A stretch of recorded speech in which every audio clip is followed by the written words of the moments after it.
ठीक है।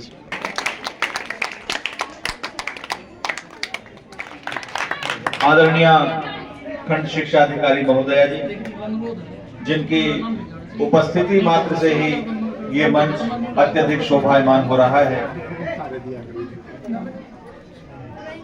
सरपंच साहब सगीर जी, हाजी सुभान जी, हमारे एसएमसी के भूतपूर्व चेयरमैन नियाज मोहम्मद जी और भी अन्य जितने भी ग्रामवासी यहाँ उपस्थित हैं, उसके साथ ही हमारे विद्यालय में बाहर से पधारने वाले अध्यापक साथियों, इस कार्यक्रम को सफल बनाने के लिए आवाज नहीं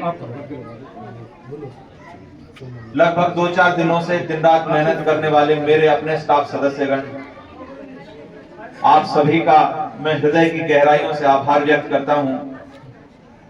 खासकर मैं खंड शिक्षा अधिकारी महोदय का आभार व्यक्त करता हूं कि उन्होंने हमारे ऊपर विश्वास जताया कि हम खंड स्तरीय कार्यक्रम को अपने विद्यालय में आयोजित कर सके।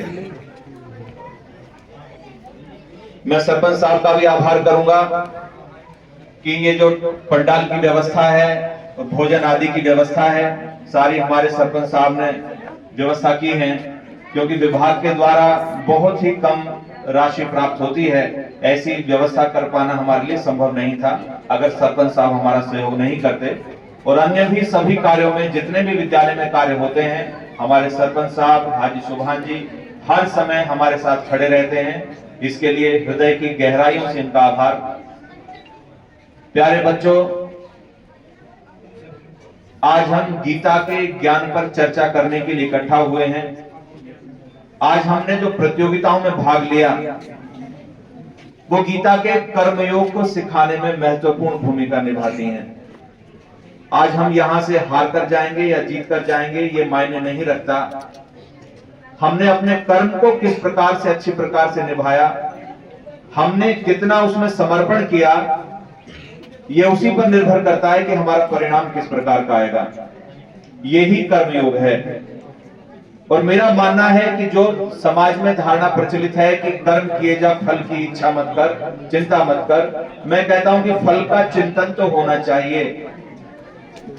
क्योंकि अगर हमें लक्ष्य का चिंतन नहीं होगा तो हमारा कर्म भी अधूरा रह जाएगा। मेरा मानना है कि चिंतन तो लक्ष्य का हो, लेकिन कर्म करने से पहले हमें शेख चिल्ली नहीं बनना चाहिए कि मैं जीत जाऊंगा तो मैं ऐसा करूंगा, मैं अगर जीत गया तो मैं वैसा करूंगा, अगर मैं पढ़ाई में अव्वल आया तो मैं ये बन जाऊंगा, मेरे पास लाल बत्ती होगी, जब मैं जहां से निकला करूंगा तो लोग मुझे सैल्यूट मारा करेंगे।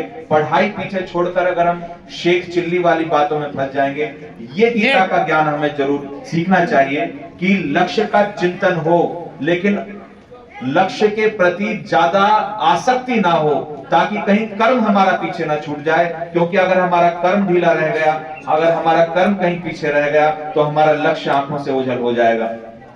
इसी के साथ ही एक जो श्लोक है वो गीता का मुझे बहुत प्रिय है कि यद यद आचरति श्रेष्ठ है तत् तत् एव इतरो जनः स यत् प्रमाणम कुरुते लोकस्तत् अनुवर्तते।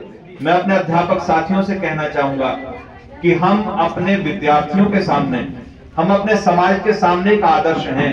हम जैसा आचरण करेंगे, हमारे विद्यार्थी भी वैसा ही आचरण करेंगे। इस बार के गीता जयंती कार्यक्रम में हमारे अध्यापक साथियों ने मेहनत की, लेकिन मेरी अपेक्षा है कि आने वाले समय में वो और अधिक इसमें मेहनत करेंगे, क्योंकि ये गीता का महोत्सव हर साल के लिए निश्चित होता है और ये आपका अपना कार्यक्रम है।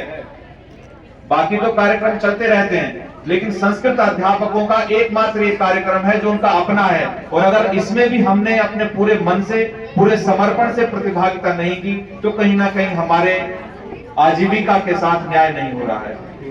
तो मैं आपसे पुनः निवेदन करूंगा कि अभी से ही अगले साल के लिए आपकी रूपरेखा तैयार करें। अगले साल फिर से ऐसा ही मेला जुटेगा, ऐसे ही हम सब इकट्ठे होंगे और अगली बार मैं आशा करूंगा कि आपके यहाँ से प्रस्तुतियां बहुत बेहतरीन तरीके से सामने आएंगी।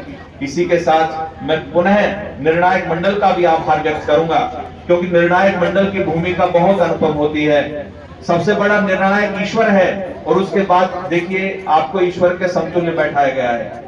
आपने किसी भेदभाव से रहित होकर, बिना किसी मोह के, बिना किसी स्नेह के आपने बिल्कुल निष्पक्ष होकर जो निर्णय किया है, इसके लिए आपका बहुत बहुत आभार। बेटा, जिनका इनाम आया है वो बहुत बहुत साधुवाद के पात्र हैं, और जिनका नहीं बना उनसे प्रयास जारी रखें। आपने यह प्रस्तुति दी, ये भी हमारे लिए बहुत महत्वपूर्ण रही। बहुत बहुत धन्यवाद, आप सभी का बहुत बहुत धन्यवाद। और जिन